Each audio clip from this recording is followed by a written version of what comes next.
Minha gente, queridos e queridas, leitores e leitoras do Portal do Holanda. Hoje é segunda-feira, tá? E tem muita gente que tem medo da segunda-feira, né?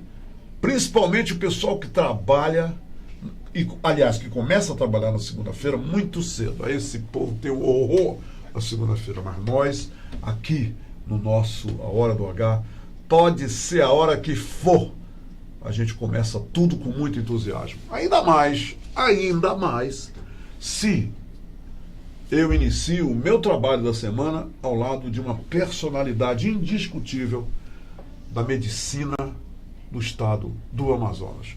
O doutor Eduardo Kaufmann. Ele é otorrinolaringologista. Tem muita gente que não consegue pronunciar essa palavra, dizer assim, otorrinolaringologista. Mas ele é um otorrino. As pessoas simplificaram, né, para otorrino. Ah, meu médico otorrino. E está certo também, não está errado não. Mas hoje nós vamos conversar com o doutor Eduardo Kaufmann sobre, aqui, tá vendo isso aqui? Essa região aqui todinha, nós vamos conversar hoje com ele, porque ele se especializou sobremaneira, é um especialista em tudo que envolve a orelha, a garganta e o nariz. Esse tripé aqui, olha aqui o especialista do meu lado. E é com ele que a gente vai conversar a partir de agora, tá bom? Agradeço infinitamente a grande audiência que vocês nos dão diariamente, a grande audiência que vocês estão se preparando para me dar e ao canal do Portal do Holanda durante toda essa semana até sexta-feira. Convidei um monte de gente, assim, e começo essa lista de notáveis com o doutor Eduardo Kaufmann. Essa semana nós vamos abafar assuntos muito interessantes. E a gente começa então sabendo todos os interessantes acerca da orelha, da garganta e do nariz, que aperreia tanta gente. Quando começa a dar uma ziquezira aí dentro, aperreia muita gente. Eu sou vítima disso e sei, tá bom? Então vamos lá. Obrigado pela companhia. E boa semana para todos. Vamos começar aqui com o pé direito na Hora do H. Dr. Kaufmann, que bom revê-lo. E como é bom pela primeira vez eu lhe entrevistar aqui neste novo projeto do Portal do Holanda. Seja bem-vindo e obrigado por ter aceito o nosso convite. Mas, Humberto, eu que tenho que lhe agradecer. Muito obrigado. É uma satisfação imensa estar aqui no teu programa. Não tenha dúvida nenhuma, você é ilustre na tua área, não tenha dúvida, uma referência no nosso estado. E, primeiramente, eu quero lhe cumprimentar pelo seu aniversário, que foi ontem, mas como não teve programa... Obrigado, doutor. Ei, ontem foi meu aniversário, tá? E quiser me parabenizar, ainda dá tempo aí, né? Porque 48 horas depois do aniversário ainda tá valendo, né? Tá valendo. Obrigado, tá valendo. doutor. Obrigado. Imagina, um prazer estar aqui. Uma satisfação. Doutor Kaufmann, eu publiquei, né, nos 4 cantos da terra que o senhor estaria aqui. Eu digo assim porque essa ferramenta maravilhosa aí da web, né, internacional, é os 4 cantos da terra. Sim. E eu coloquei lá que o senhor viria conversar comigo aqui na Hora do H sobre, né, todos os envolvimentos médicos do nariz, da garganta e da orelha. Muito bem, aí eu larguei isso. Pá! O senhor precisa ver o número de pessoas me corrigindo, dizendo: Humberto, te acalma aí, rapaz. Que orelha nada, é ouvido. Tu tens que colocar ouvido, nariz e garganta. É aí, nesse núcleo, que atuam os otorrinolaringologistas. Doutor, eu errei ou eu acertei? Qual dos dois? Você acertou na mosca. Olha. Eu vou te dizer o seguinte, esse termo ouvido não se usa mais na linguagem médica. Hoje, a linguagem médica traduz essa palavra em orelha. Orelha é o conjunto, então. Orelha é o conjunto. Dentro e fora. Não se fala mais ouvido, se fala orelha. Você acertou. Eu acertei. Sem dúvida. Então eu vou começar pela orelha, tá? Sim. Eu vejo, doutor, hoje em dia um monte de gente, mas é muita gente. Todos os lugares que eu vou, em Manaus, ou quando eu viajo, com aquele headphone, aquele headset aqui, E, às vezes, veja bem, até num avião, aquele barulhinho do avião, eu estou ouvindo a música que o caboclo está ouvindo aqui do meu lado, quer dizer, a música está alta mesmo e ele está aqui. E isso tem afetado, descontrolado, desequilibrado a audição desse povo? Muito? Não tenha dúvida. A perda auditiva induzida pelo ruído ou por sons de alto volume é um fato notório, todo mundo sabe disso, e o que, na verdade, existe uma série de esclarecimentos a respeito disso, né? Mas, infelizmente, não se dá muita importância a essa situação, principalmente os jovens, né?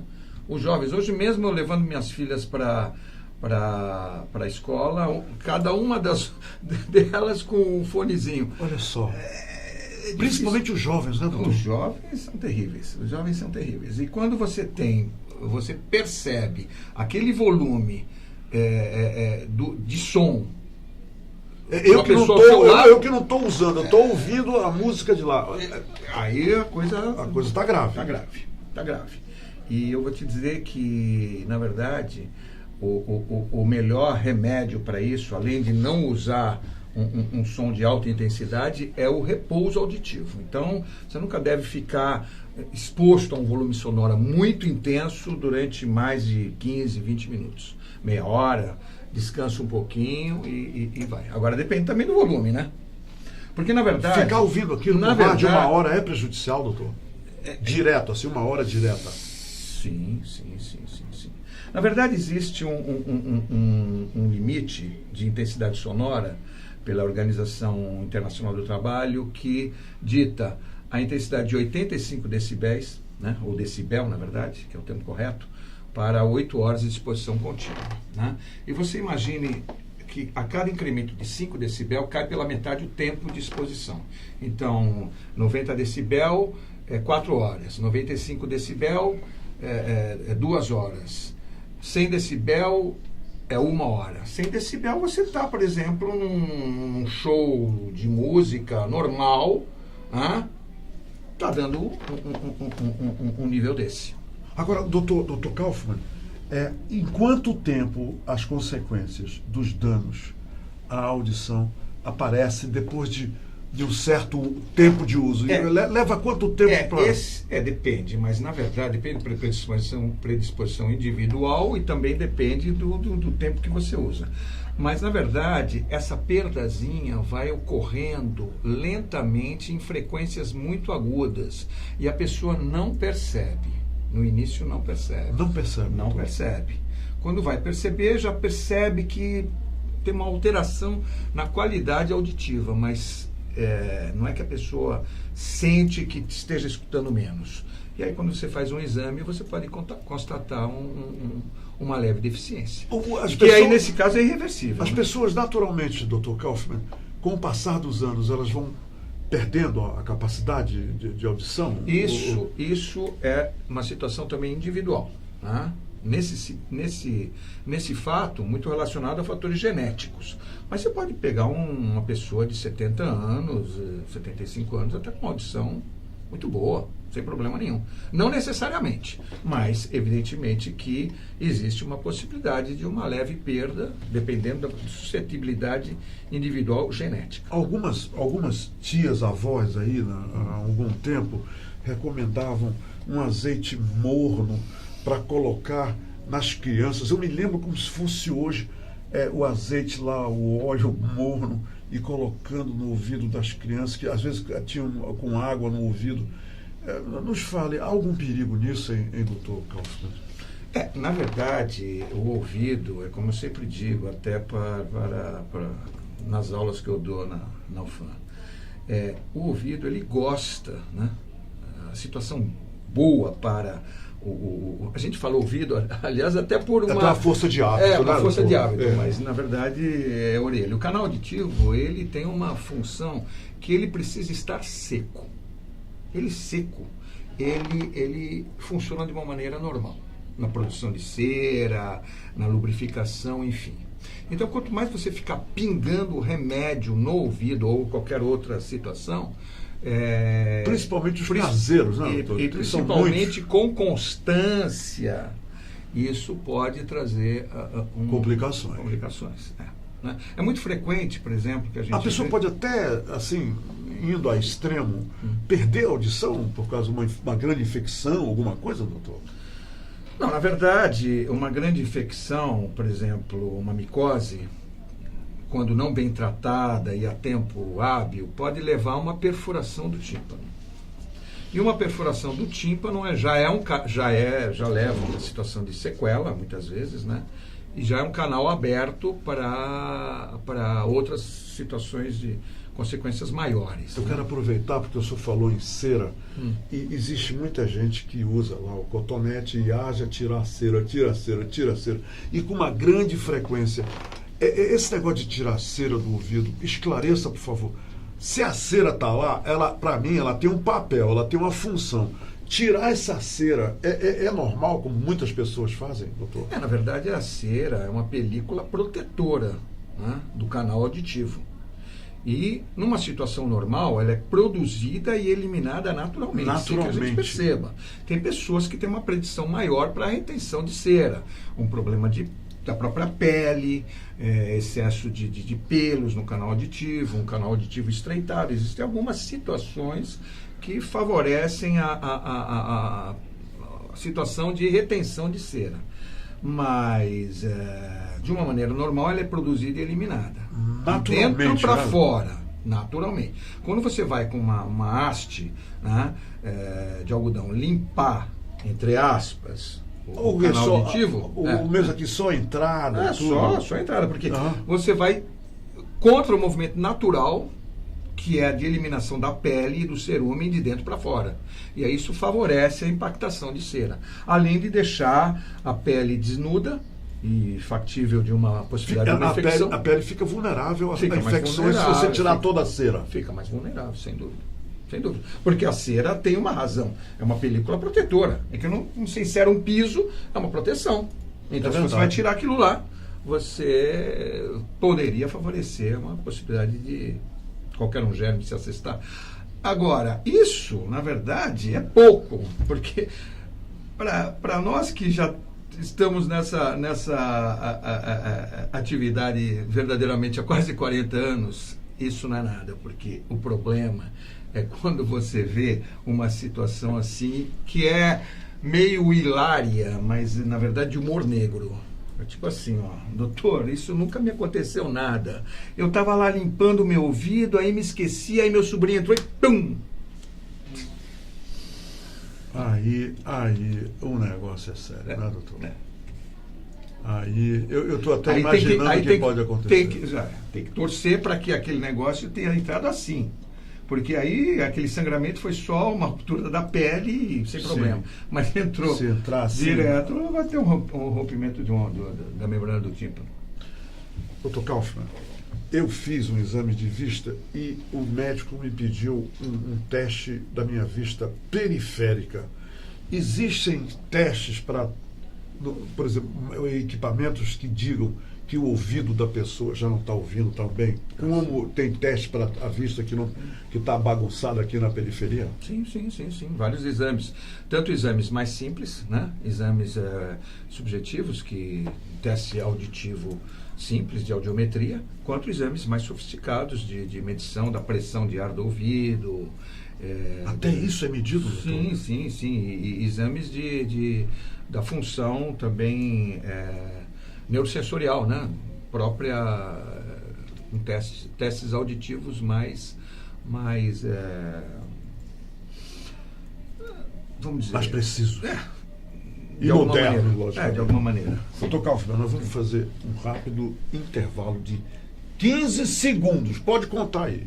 E voltaremos para continuar conversando com um dos maiores especialistas em otorrinolaringologia no estado do Amazonas, Dr. Eduardo Kaufmann. Volto já. Se quero te amar e te amar e te amar muitos anos, cuida bem de mim.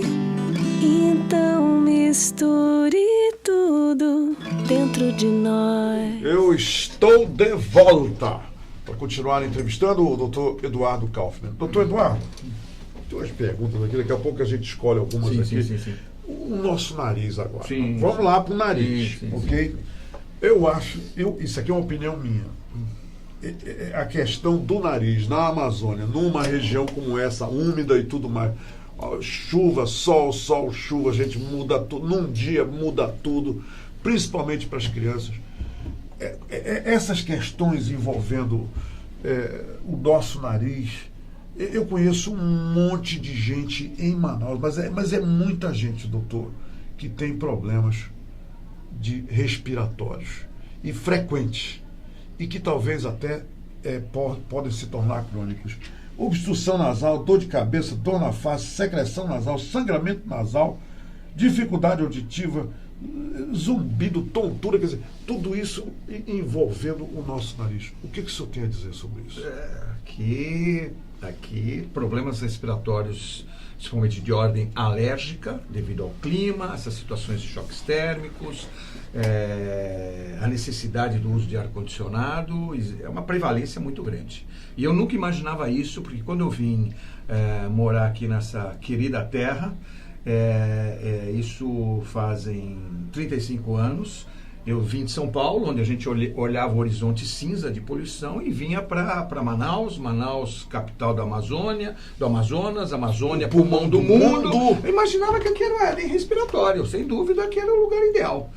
E quando eu cheguei aqui, comecei a me deparar frequentemente com esses problemas de ordem alérgica, rinite, sinusite, nariz entupido, esse negócio todo, garganta. Isso ataca muita gente, doutor, Sim. aqui. E eu, na verdade, não tinha esse entendimento. E foi na vida prática, e hoje existem estudos que mostram realmente essa situação de maior incidência às questões tanto de umidade, quanto de choque térmico, quanto de ambiente frio. Evidentemente que as pessoas têm predisposições individuais. Tem pessoa que se dá melhor no ambiente mais quente, outras no ambiente mais frio. Mas todo o excesso, e aqui a gente tem os contrastes muito evidentes, causam uma tendência, uma predisposição para distúrbios de ordem respiratória, principalmente para quem tem essa predisposição natural, tipo alérgico, que é individual também. Rinite e sinusite é a mesma coisa, doutor? Na verdade, rinite e sinusite é mais ou menos a mesma coisa, né? É muito comum a gente ir num médico, doutor, um médico me falou que eu tenho rinite, outro sinusite, não sei. Na verdade, esse é o processo inflamatório, né, do revestimento interno do nariz e dos seios da face, né? Que pode ser de ordem alérgica, na maioria das vezes, ou infecciosa, enfim. Então, e esse revestimento, ele se estende do nariz dentro dessas cavidades. É que nem a pele daqui é a mesma daqui. Aqui tem pelo, aqui não tem, mas é o mesmo revestimento. Sim. Então, na verdade, o processo inflamatório é da mucosa de revestimento do nariz e dos seios da face. Na verdade, o acometimento de sinusite seria um grau maior, um pouquinho a mais do que uma rinite, né? Você pode ter uma rinite sem um comprometimento maior de sinusite, mas jamais você vai ter sinusite sem ter rinite. Entendi. Na verdade, o termo, na linguagem médica, assim como se usa orelha em vez de ouvido, é rinossinusites. E me diga uma coisa, doutor, como é que se trata uma sinusite ou uma rinite? Sabe por quê? Eu vi agora mesmo, num grande shopping aqui em Manaus, um pessoal de Minas Gerais vendendo uns vidrinhos assim, de eucalipto com pimenta e não sei o que, hortelã com não sei o que. Aí eu perguntei da mocinha lá, porque quando fala em nariz, a minha curiosidade explode. Aí eu cheguei com ela e falei, maninha, me diz uma coisa, o que é isso? Ela disse, isso aqui é eucalipto com pimenta com não sei o que, joga na mão, esfrega, pronto, vai respirar bem durante 10 dias e todo dia faz isso.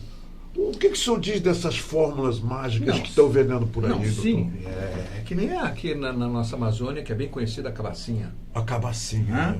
Então, existem uma série... E isso não prejudica, doutor? A minha preocupação é essa. Por exemplo, a cabacinha tem álcool na parada, né? Eles adicionam álcool. E isso não é prejudicial, o uso constante disso? Não, para resolver uma crise? Aí é que está. Uma crise, porque muitos dessas substâncias são vasoconstrictoras, então causam aquele ambiente inchado, constipado, você traz alivia, sim. Isso favorece drenagem de secreções, o que é muito bom. Não tenha dúvida. Ok. Agora, isso não pode ser usado assim constantemente, indefinidamente. Tá aí, né, doutor? Num quadro agudo, você pode usar durante alguns dias e muita limpeza, lavagem nasal. Não tem coisa melhor do que usar soro fisiológico, lavar bem, né, para limpar. Como é que se usa o soro fisiológico? Coloca na mão e inspira? Você pode isso? usar tipo lavagem com uma bombinha aí? Uma bombinha, uma seringuinha, ou mesmo hoje existem vários soros em apresentação spray nasal, que é super prático, né?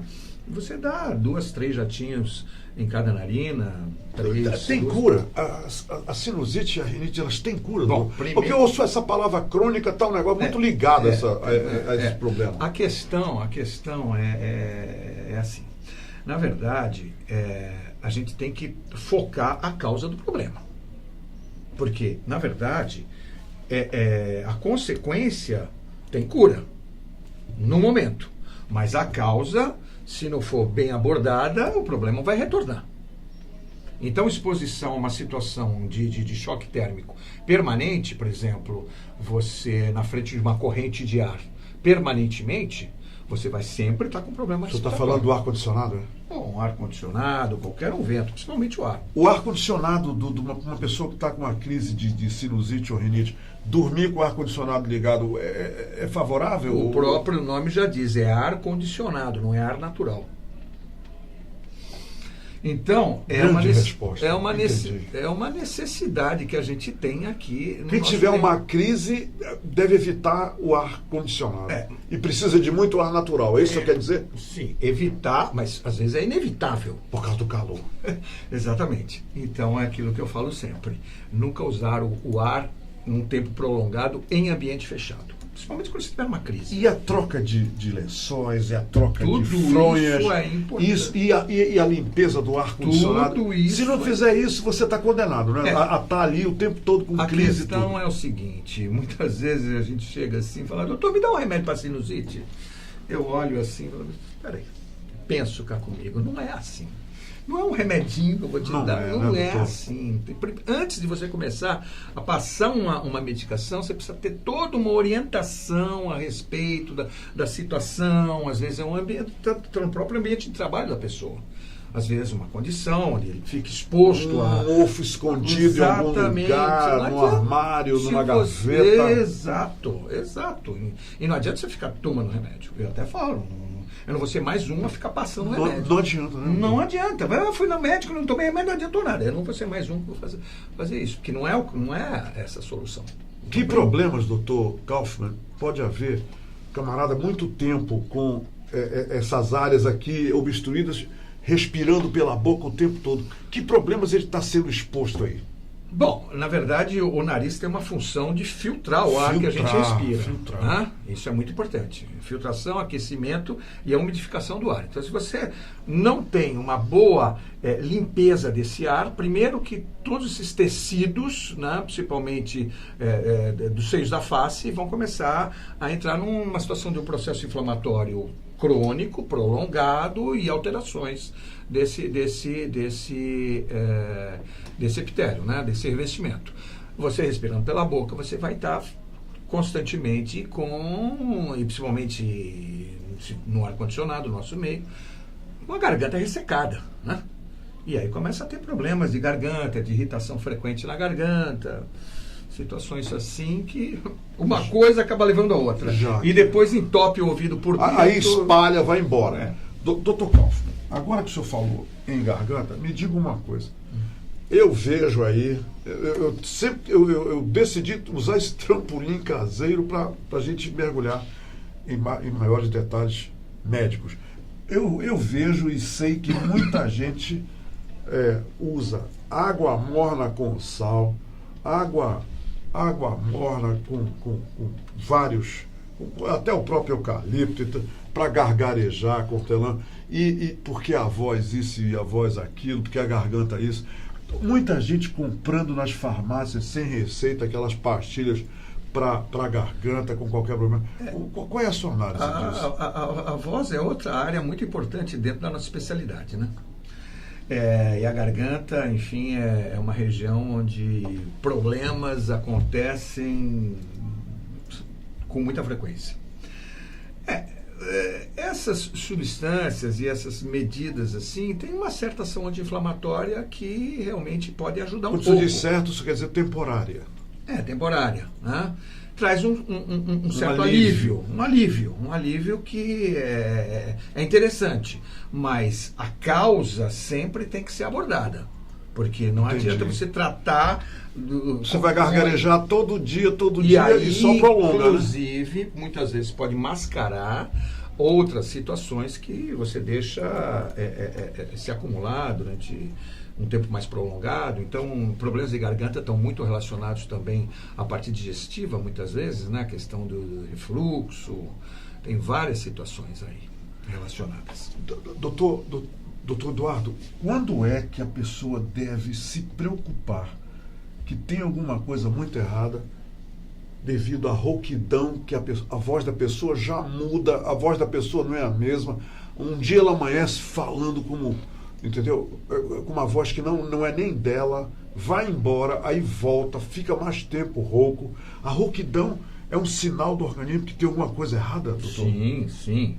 Pode ser algum problema de ordem mais séria, principalmente numa pessoa mais de idade, um ex-fumante, enfim, pessoa que não tem hábitos bons, assim. Mas, enfim, você, por exemplo, está numa festa, tem uma exaltação... Começa a gritar, cantar alto, vai ficar rouco. Bom, tudo bem.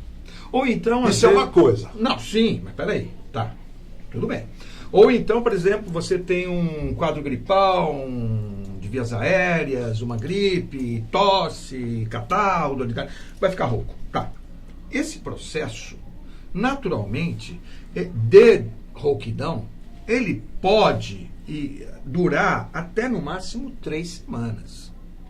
Ok. Então, até aí tudo bem, né? Tá tudo bem. 3 semanas. Você entra em repouso vocal, se for o caso da primeira situação, ou na segunda situação você trata essa tosse. Até pode fazer o gargarejo de água com limão morna, né? Sim. E essa situação, você tem um tempo de que a tua voz deve voltar ao normal. E o que é o normal? Todo mundo conhece a sua voz. Sim, Todo mundo conhece a tua voz. Quando você tem uma alteração da voz, não precisa ninguém te dizer. Você sabe que ela não está como sempre tem alguma foi. coisa errada. Exatamente. Então, uma situação mais corriqueira, mais dentro de uma situação comum, essa disfonia, essa rouquidão pode durar até 3 semanas, até 1 mês. Passou disso e você melhorou aquela condição, que provavelmente, possivelmente tenha sido a causa, e a voz não volta ao normal, então aí você tem que ir num especialista para ter uma orientação, um exame, enfim. A Lulu de Oliveira está dizendo o seguinte, que o senhor é maravilhoso. Muito obrigado. E que ela sofre com esses problemas aí há anos. Sim. E agora ela está conseguindo melhorar com o tratamento que o senhor determinou com ela. A Jaqueline Vitória diz o seguinte, pelo amor de Deus, eu quero o contato dele para marcar uma consulta. Paulo, você pegou o telefone o endereço aí do Instagram do Dr. Kaufmann? Nós precisamos colocar aí, doutor. Bem, doutor, vamos logo responder a Jaqueline, porque olha só, o Ivagno Santos diz que o show é super. O senhor doutor super. Tá vendo só? O senhor é maravilhoso. O Ivagno Santos. E a Jaqueline Vitória diz, pedindo o seu contato. Ela quer marcar consulta com o senhor. E, olha só. Olha aqui, um otorrino me recomendou nunca usar cotonete. O senhor recomenda a mesma coisa, doutor? Sim. Na verdade... O senhor já falou sobre isso aqui, né? Sim. Olha só, Sinto que tem algo dentro do meu ouvido, fica tipo como se fosse uma bolinha de ping-pong, porém não sai nada, não dói, mas me incomoda. O senhor poderia imaginar o que eu tenho? Sim, isso daí é um estalozinho que pode estar acontecendo, né? Um estalo da membrana timpânica quando você não tem uma boa função da permeabilidade de ar que vem da garganta, por trás do nariz, para o ouvido. É a tuba auditiva. Aquela mesma situação que durante uma viagem de avião, às vezes o ouvido tampa, depois ele destampa. Sim, quando a gente sai do avião, ele está totalmente surdo. Exatamente. Pessoa que não tem uma boa função da tuba auditiva pode ter esses sintomazinhos do ouvido, dar umas mexidinhas, uns estalozinhos, enfim. Ou pode ser alguma coisa no canal e o zumbidinho constante no então, ouvido? O zumbidinho... Isso aí é um indicador também de problema, doutor? Pode ser algum problema de ordem mais simples, ou então, por exemplo, como naquele caso que a gente estava conversando logo no início, né, do programa, de exposição a som muito constante, pode começar o zumbido, né? um dos primeiros sintomas no zumbido. Olha só, a minha rinocinusite melhorou 80%, graças ao senhor, que é competente, atencioso e trabalha por amor à profissão. Parabéns, doutor Eduardo, o senhor é um excelente profissional. Aí o Carlos Abraão diz: doutor, meu ouvido sai sangue. Bem, nós já falamos até aqui de orelha, nariz e garganta, ok? Com o doutor Eduardo Kaufmann. Agora vamos falar de uma coisa, gente, que afeta muita gente, mas muita. Doutor Eduardo Kaufmann, o que tem gente com problema, de repente, uma tonteira louca que não para, o cara vê o mundo de um carrossel em movimento, o cara vomita, o cara cai no chão e chama-se labirintite. Qualquer um pode ter labirintite, doutor? Então, na verdade, existem pessoas até que têm uma predisposição individual que tem, já desde pequeno, uma tonturinha em relação a situações de movimento. De vez em quando tem a tonturinha. Enjoa em barco, enfim. Chama-se cinetose. Então, tem pessoas que têm já um labirinto sensível, né? O labirinto é o que mantém o nosso equilíbrio, doutor? Isso? Um dos. Na verdade, é um órgão periférico, né, localizado dentro da orelha interna, né, onde você tem a parte adjacente ao tímpano para dentro, você tem o órgão sensorial responsável pela audição e o órgão sensorial periférico responsável pelo equilíbrio, né? Então, a audição e o equilíbrio estão muito intimamente ligados dentro da orelha interna. Mas não é só o labirinto, né, o posterior, né, que é responsável por isso. Também a nossa visão é muito importante, né? Uhum. E terminais que a gente tem no nosso corpo, nossas articulações vísceras, que nos dão uma noção espacial. Então, o equilíbrio, ele é uma função muito complexa, né? Mas o órgão periférico mais sensível a tudo isso, como um sinalizador maior de tudo isso, é o labirinto posterior. Então, o problema das labirintites está muito relacionado... E causadas por que? Infecção, né, doutor? O que dá esse desequilíbrio? Na verdade, isso está muito relacionado a distúrbios outros, tipo distúrbio de ordem metabólica, do metabolismo da glicose, né? Sim, é muito comum isso, né? Dos lipídios também, problemas de triglicerídeos, colesterol, problemas de ordem hormonal, principalmente na mulher, né, que é muito mais frequente. Então, mulheres que têm variações do ciclo menstrual, inclusive problemas de tireoide, mulheres que tomam anticoncepcional. Então, e também está muito relacionado a uma situação de estresse. Eu me lembro uma vez que eu atendi um policial e ele estava passando por um momento de um estresse assim terrível. E não tinha nada. O problema dele era estresse emocional. Eu olhei para ele e que estava causando labirintite. Eu falei: meu amigo, só tem um remédio para ti. Tu tem que tirar férias. Relaxa. Mas olha só. Mas evidentemente que antes disso você tem que ter todo um perfil metabólico dessa pessoa, né? A labirintite é tratada com remédios, doutor? Sim. O que cura? Na verdade, você tem a crise. A crise, você tem medicamentos para, por exemplo, deprimir o labirinto, né? E medicamentos sedantes, né? Para poder a pessoa... Porque a crise é uma coisa muito desagradável, né? Parece que o mundo está caindo, está girando, você entrar num buraco, inclusive é descrito até nos livros, uma sensação de morte iminente, evidentemente. Na verdade, a tontura é o porre. É o porre, né? É o porre. É isso. Você quer saber o que é labirintite? A crise labiríntica é o porre. É o porre. Você bebe demais e é isso aí, sem ter bebido uma gota de álcool. Sim. Crianças podem ter labirintite? Qualquer pessoa pode ter? Sim, crianças que têm uma predisposição, nesse caso, né? Nesse caso, tem cinetose, né? Tem tontura de enjoo, de movimento. É comum, não é assim tão frequente, mas existe. Doutor Kaufmann, chegamos ao fim da nossa entrevista, mas eu quero lhe perguntar o seguinte. Eu queria que o senhor dissesse para os leitores e leitoras o que elas devem fazer imediatamente ao sentirem que estão... Não esperar como esse senhor que está com pus e sangue, e elas sentirem alguma coisa errada, porque o organismo sempre dá sinais, não dá no nariz, na garganta, nas orelhas e, logicamente, a labirintite que a gente falou agora. O que o senhor diz para essas pessoas?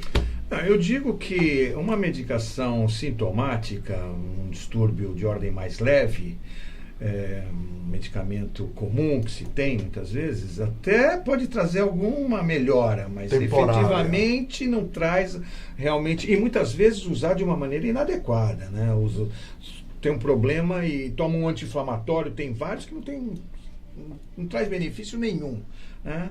Então, se você vai fazer uma automedicação, que seja uma coisa que não tenha nem tanto problema de ordem mais séria, e que você tenha um resultado efetivo em questão de poucos dias, né? Porque dependendo da situação, você precisa, lógico, que procurar um médico e ter um diagnóstico e uma orientação adequada, né? Quer dizer, persistiu uma situação, por mais de, como o senhor falou da rouquidão, 3 semanas, mas levanta a bandeira vermelha, né? Levanta a bandeira vermelha. Lógico. Assim como você tem um quadro de tontura, um parente deu um remedinho, tal, toma um remedinho. Se melhorou, toma no dia seguinte. Melhorou, tá indo bem. Agora, se não trouxe benefício nenhum em 48 horas, vai corre para ver o seu otorrino. Porque senão, às vezes, pode ter algum problema de ordem mais séria. Meu amigo, muito obrigado. Humberto, foi um grande prazer. Que legal. Eu facilmente falando com o doutor Eduardo, eu estou me colocando no lugar de todos vocês aí. Eu estou aí pegando também as informações para mim, tá? Não é só para vocês, não. Muito obrigado mesmo. Nós colocamos o seu telefone, todas as suas referências para que as pessoas entrem em contato com o senhor. E eu já combinei com o doutor Eduardo, gente, que ele vai dar uma olhada aí no Face, né? Todas essas perguntas, essas manifestações, ele vai dar uma olhada e, na medida do possível, vai responder, não é, doutor?